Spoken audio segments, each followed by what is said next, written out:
Simplemente unos minutitos para darles la bienvenida formalmente. Mi nombre es Rosana Pérez Pontieri, yo soy coordinadora de WADE Executive Education, que es el área de capacitación ejecutiva de WADE Business School, que es la escuela de negocios de la Universidad Argentina de la Empresa. Tenemos este ciclo que iniciamos hace 2 años, aproximadamente 2-3 años, que se llama Management en Acción, que por supuesto antes eran encuentros que teníamos en nuestro campus universitario de la calle Lima, en un aula donde nos encontrábamos todos. Y bueno, desde marzo que hemos, después de los acontecimientos conocidos por todos, hemos tenido que reconvertirnos y dar clases en formato virtual y hacer encuentros a través de dispositivos, a través de nuestra PC, de nuestro celular, de nuestras computadoras, bueno, como lo estamos viendo absolutamente todos, ¿no? El home office y las clases virtuales. Y bueno, aquí estamos con lo que nosotros damos en llamar los VS Connect, los WADE Business Connect, que son estos espacios donde intentamos transmitir las últimas novedades en lo que refiere al management y sus diferentes áreas de gestión en las organizaciones y transmitir las mejores prácticas profesionales, ¿no? Que ese es justamente uno de los objetivos de la Escuela de Negocios. Y aquí es que estamos el día de hoy con Gustavo Nigocián. Gustavo es graduado de nuestra casa. Gustavo es contador público y a él lo hemos convocado porque es un referente en el mercado de lo que es el compliance y la auditoría interna. Su perfil es sumamente vasto en lo que es la experiencia, ya nos va a contar un poco cuál es su recorrido y lo vamos a escuchar de su viva voz.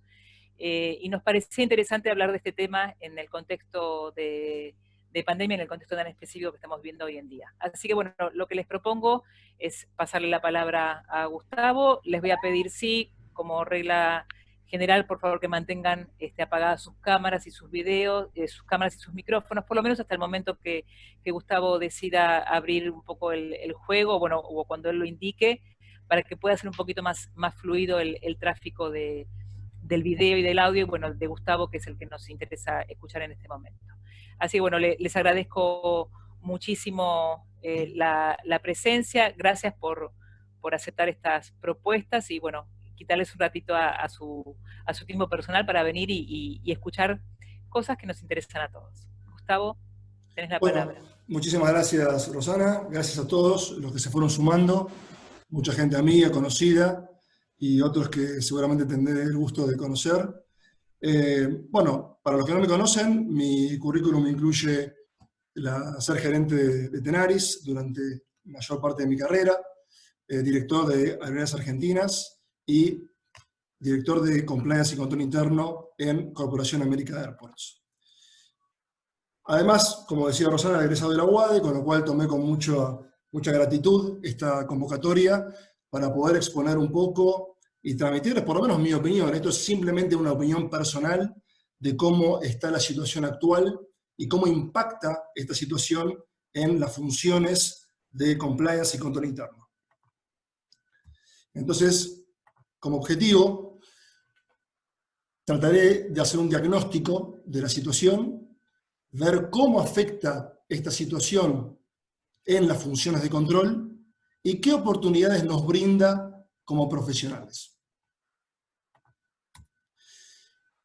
Yo vislumbro 2 factores que nos permiten hacer un diagnóstico.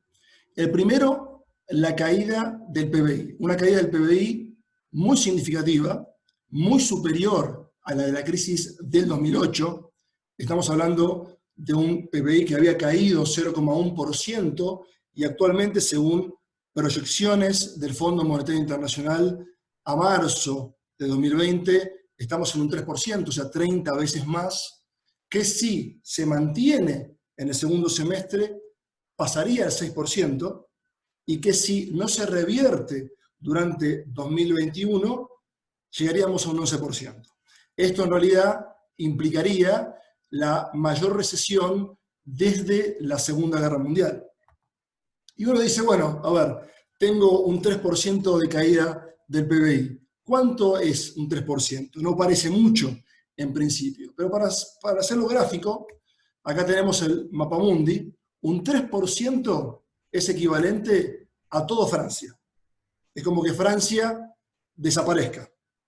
Para hacerlo más ilustrativo, dado que somos de los lados del sur es equivalente a que toda Sudamérica desaparezca. Y si se mantiene la situación hasta 2021, la recesión y la contracción económica implicaría Japón y Alemania juntas, tercera y cuarta potencia mundial. Más gráficamente, toda Sudamérica, toda África, toda Oceanía y la quinta potencia mundial, India.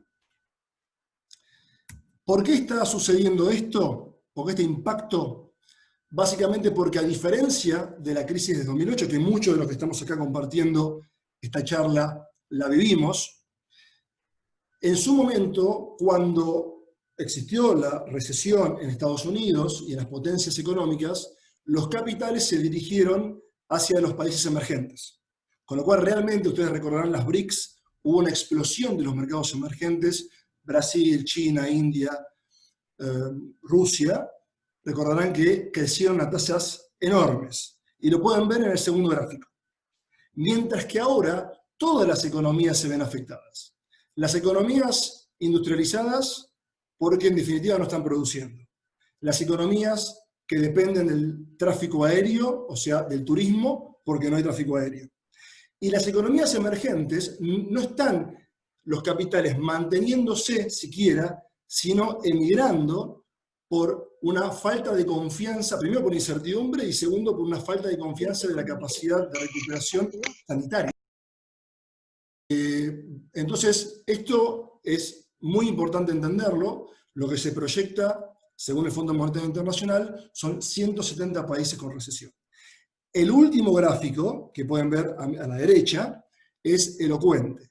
Mientras en distintas crisis el flujo de capitales hacia los mercados emergentes fueron variando hasta ciertas bandas, ustedes lo pueden ver clarísimo, en la crisis actual ven cómo hubo una caída abrupta de los capitales yéndose de los mercados emergentes. Por eso se explica por qué tenemos 30 veces más impacto económico a comparación de esa crisis. El segundo factor, además del económico, son los cambios de conducta que estamos experimentando. Primero, por la presión económica, todos los actores de la economía.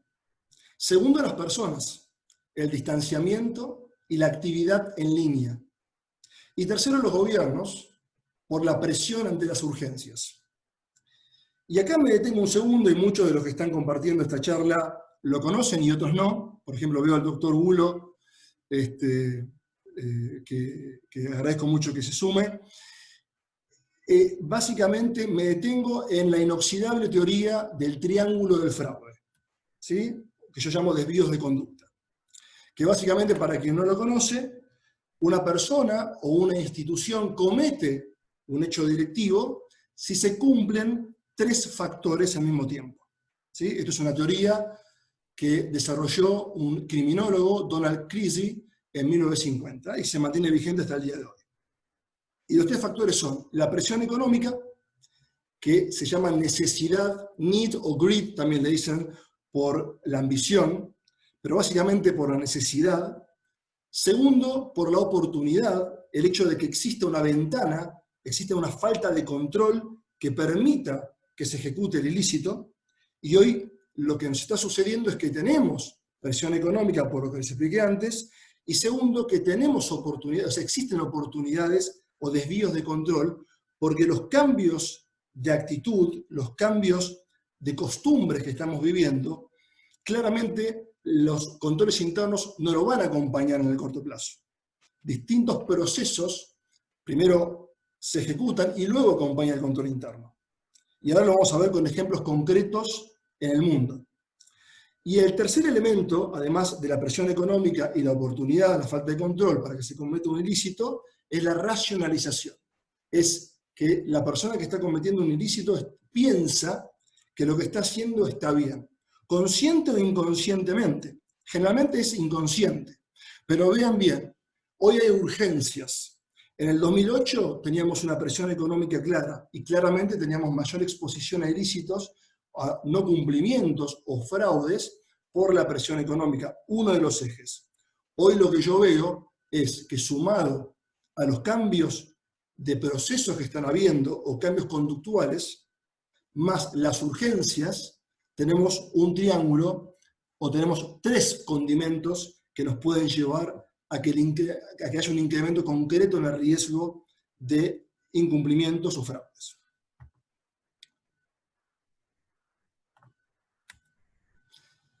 Y quiero comentarles un poco de lo que yo, por lo menos lo que se está viendo en el mundo en relación a este tema. Hechos concretos que están ocurriendo a nivel mundial, tanto en los gobiernos, como en el público inversor, como en los consumidores y posiblemente en las empresas. Digo posiblemente porque cuarentena, poca actividad, pero si está ocurriendo a nivel gobierno, inversor y consumidor, ¿cuánto tardará en que lleguen las empresas, ¿no? Gobiernos. Bueno, es de público conocimiento, en Argentina, la compra y distribución de alimentos con sobreprecios, que experimentamos hace unos meses.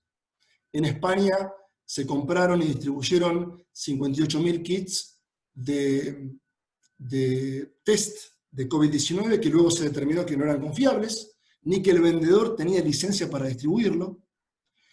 En Holanda se compraron 600.000 mascarillas que luego se determinó que no encajaban bien, así como lo escuchan, y cuyo filtro era inadecuado.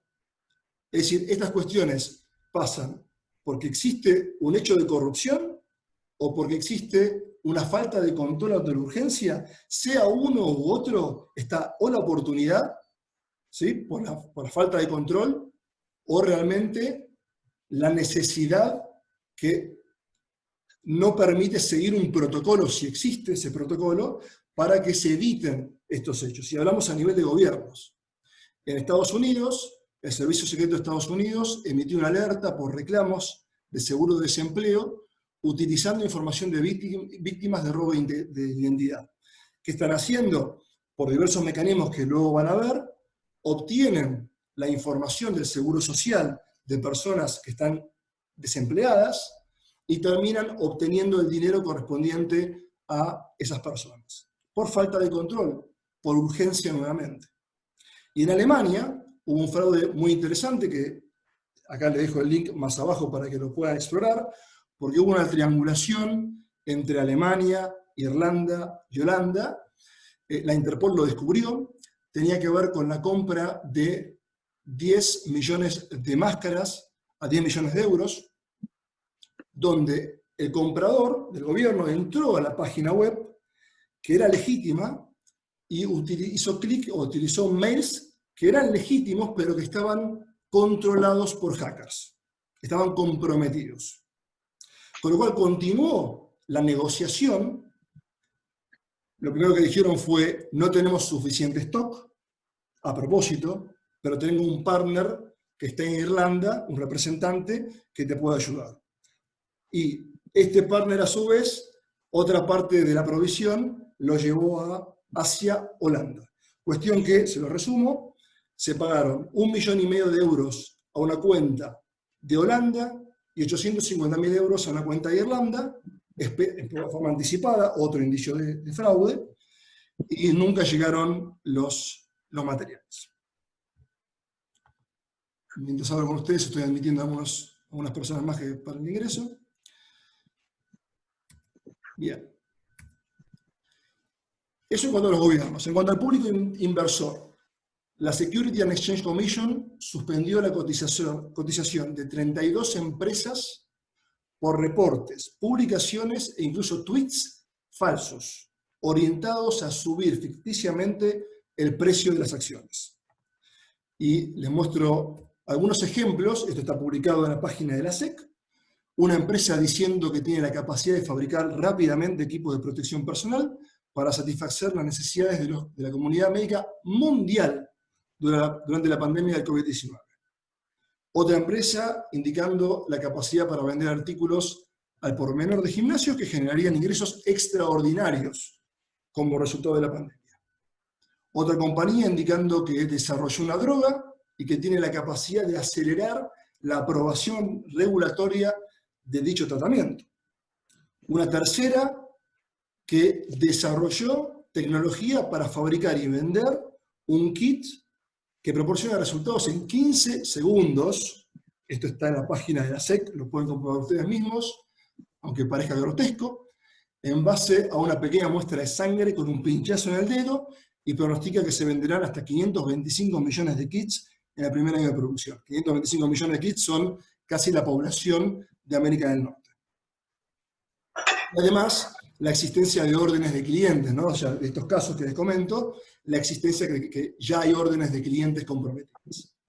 El fraude vinculado con la SEC, o los inversores en realidad, tiene esta lista que les cuento, y también lo que se ha identificado son personas, ciberdelincuentes, que publican, o sea, no solamente empresas como están viendo acá, que muestran algo que no es, sino personas que publican la existencia de reportes o investigaciones de mercado que están a disposición a cambio de un precio, indicando que compañías están cerca de desarrollar una cura para el COVID. Entonces, vos vas, compras eso, ves la oportunidad o ante la presión económica o ante la falta de control, vas a comprar, pagás eso y nunca recibís nada, lo que recibís, por supuesto que es falso. Esta es la advertencia de la SEC respecto de los inversores.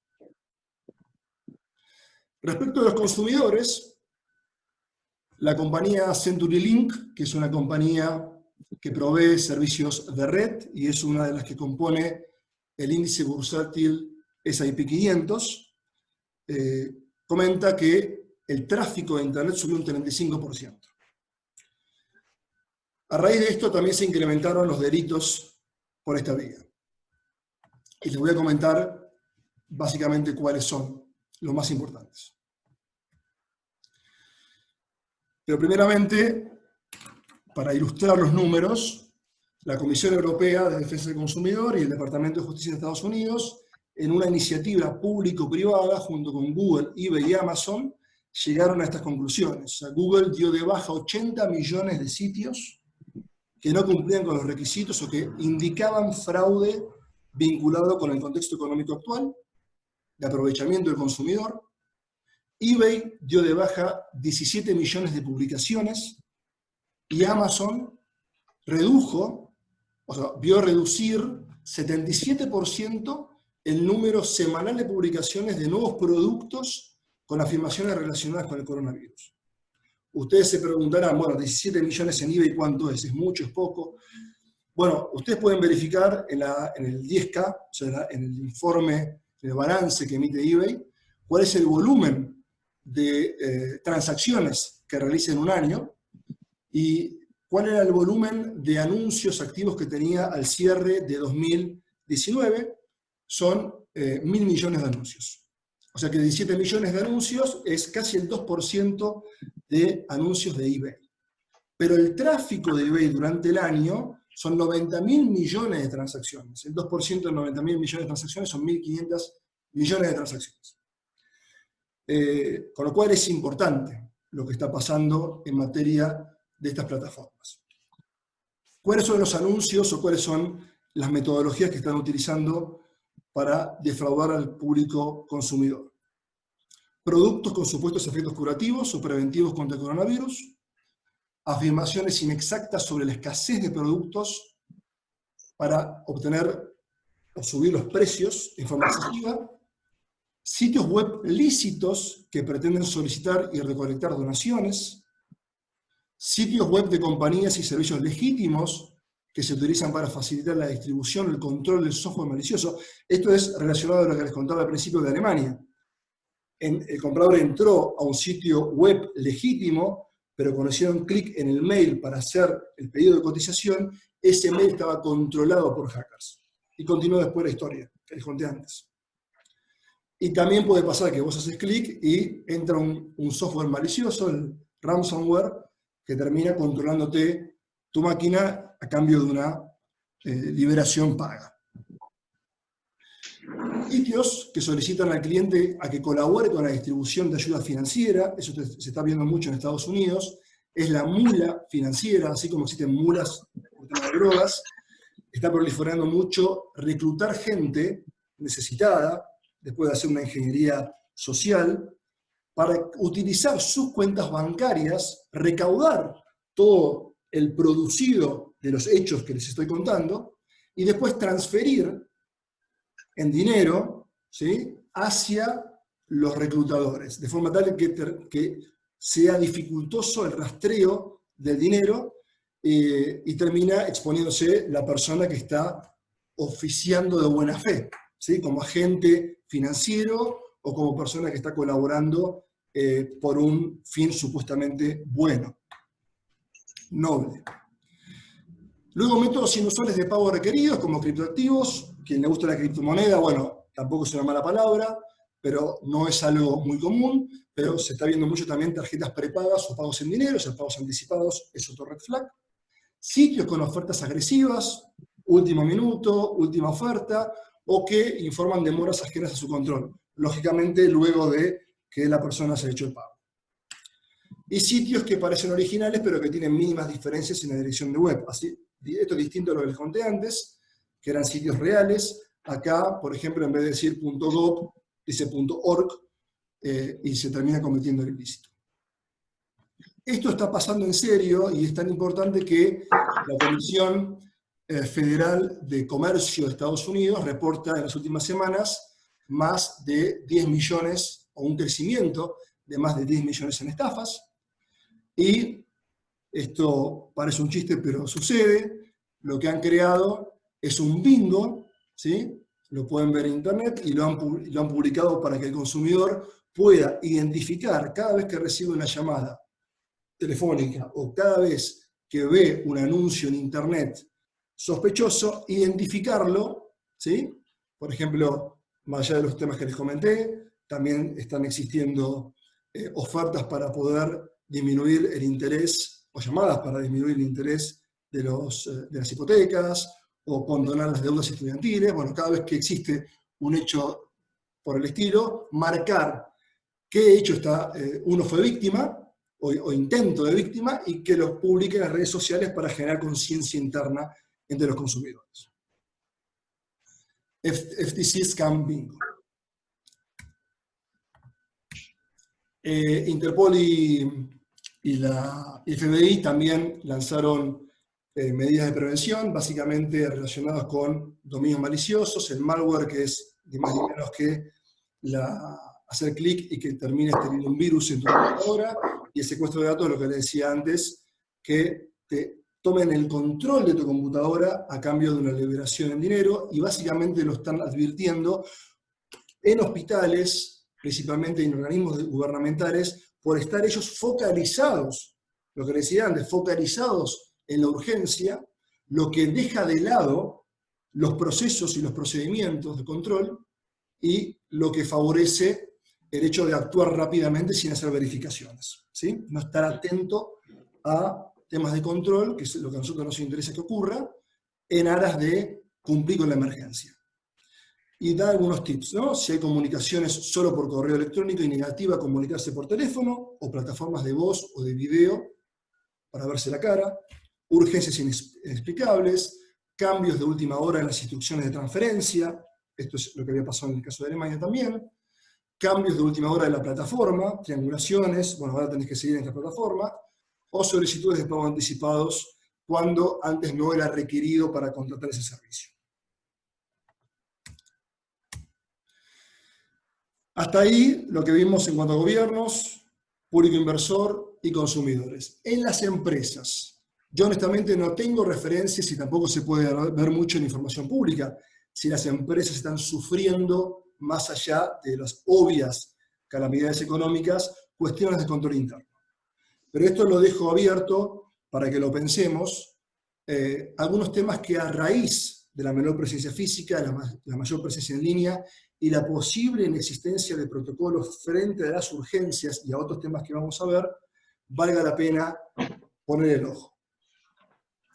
Menor presencia física, un tema que yo creo que se puede solucionar fácil, pero que las compañías están acostumbradas a hacerlo en forma presencial y con procedimientos estrictos, es a nivel de gobierno corporativo, los funcionamientos de directorios y de comités de alto nivel, ¿no? Que sea presencial, que ciertos niveles de autorización tengan que pasar en reunión de comité.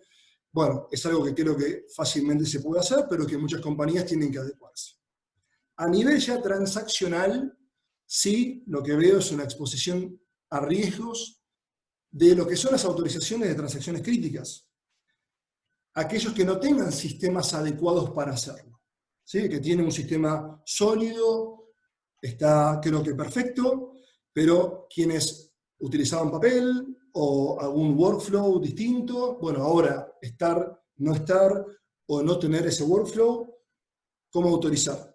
Hacerlo por WhatsApp, hacerlo por mail, sin niveles de seguridad, sin casilla testigo. Bueno, esa preparación que exige este cambio de realidad es un foco de atención.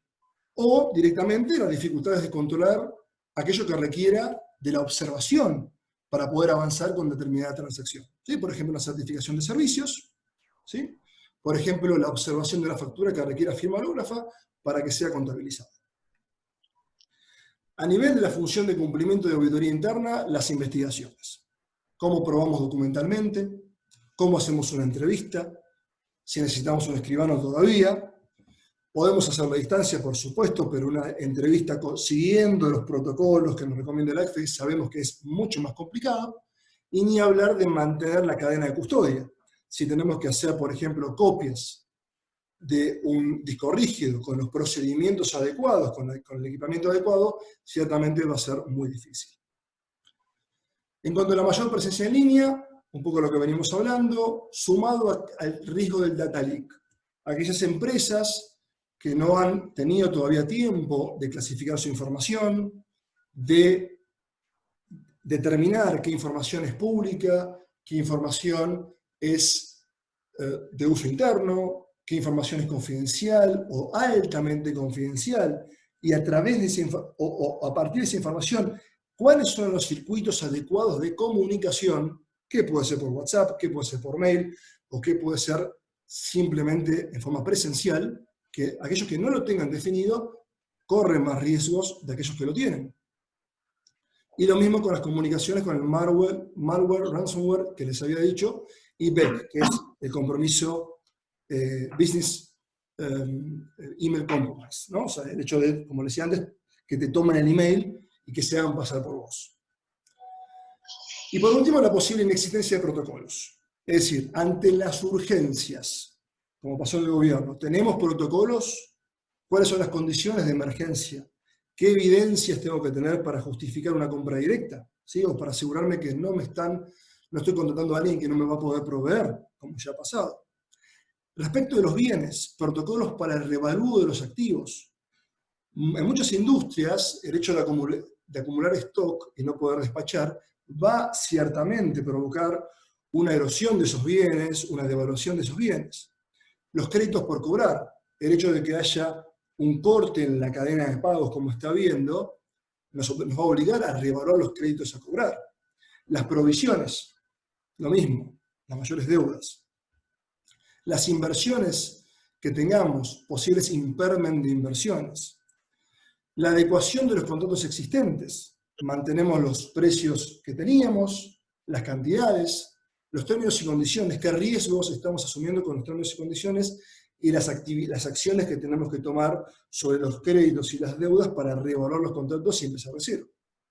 Y también evaluar los proveedores. Muchos proveedores van a quedar en otra situación a partir de esto, independientemente de que si lleguemos al 6% de recesión o al 11%, ya el 3% acumulado va a generar, por lo menos, evaluar a los proveedores que tenemos y cuáles van a tener capacidad de seguir proveyéndonos y en qué situaciones.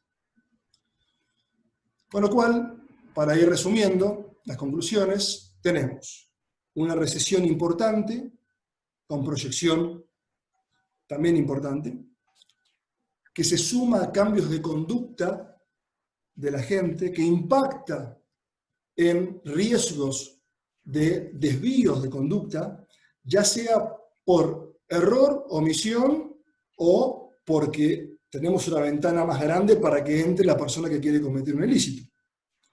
Ya estamos viendo impactos en gobiernos, en consumidores, en público inversor y posiblemente en empresas, si no nos blindamos bien. Yo acá más o menos resumí los principales focos de atención, que son los desvíos por las urgencias, falta de control de proveedores antes de comprar, control, o sea, ser víctima o el riesgo de que nos controlen el email para desviar fondos, el riesgo de que controlen los sistemas para pedir rescate, el robo de datos personales para varios temas como pedir rescate, pedir ayuda de transferencia y bueno, pedir también, como les comentaba, ayuda de seguro social y demás. Las ventas fraudulentas desde sitios de intercambio como eBay, Amazon, Mercado Libre. Empresas que pretenden inflar el precio de sus acciones con información falsa. Les aclaro, eso no se los dije, que no son empresas grandes, ¿sí? Son empresas que, hay dos, las que cotizan over the count, que son mercados mucho menos regulados, pero que sí tienen control de la SEC, pero sí hay dos que cotizan en Nasdaq. Con lo cual, fue un poco más allá de empresas chicas. Riesgos de pérdidas económicas por transacciones no autorizadas, si no tenemos bien las plataformas, bien robustas. Riesgos de pérdidas de información confidencial por uso de herramientas inadecuadas también. Limitaciones de realizar investigaciones y riesgos por inexistencia de protocolos. Por supuesto, allá pueden ver algunos colores, no a todos les impacta de la misma forma. Desvíos por urgencia, yo veo que le impactan mucho más a los gobiernos, lo pueden ver acá arriba en rojo. Riesgos por inexistencia de protocolos, hacia adelante puede impactar más a las empresas. Y todo lo que tenga que ver con datos personales, ventas fraudulentas, más al público consumidor. Para finalizar, las oportunidades, qué podemos hacer como profesionales de cumplimiento, control interno, auditoría. Yo sugeriría advertir sobre estos riesgos tanto dentro de la empresa, para los que trabajan en empresas, como a sus allegados, familiares, amigos, vecinos, que muchas veces esto por no saber acaban sufriendo este tipo de ataques. Para los que trabajan en instituciones y corporaciones, tomar este tiempo para crear o mejorar el sistema normativo de vuestras compañías o instituciones, asegurando una jerarquía normativa, criterios de autorización de transacciones críticas y criterios de evidencias admisibles dependiendo de la criticidad de esa transacción. Prepararse para una reevaluación general de proveedores hacia adelante, de clientes y de sus condiciones contractuales. Prepararse para un posible revalúo de activos y pasivos. Repensar si los medios de comunicaciones que utilizamos o que nos acostumbramos a utilizar son los adecuados y establecer los nuevos protocolos junto con seguridad informática o IT. Y capacitarse en una visión de compliance, y esto es una, obviamente, recomendación para todos, independientemente de los profesionales de cumplimiento, control interno, auditoría, sino también para los que no lo son, con una visión que abarque todos los riesgos de la institución o de la compañía, ¿no? Un enfoque integral que, más allá de los programas de integridad, de prevención de lavado de activos y otros, tenga un foco en riesgos y tenga un foco en normas y procedimientos.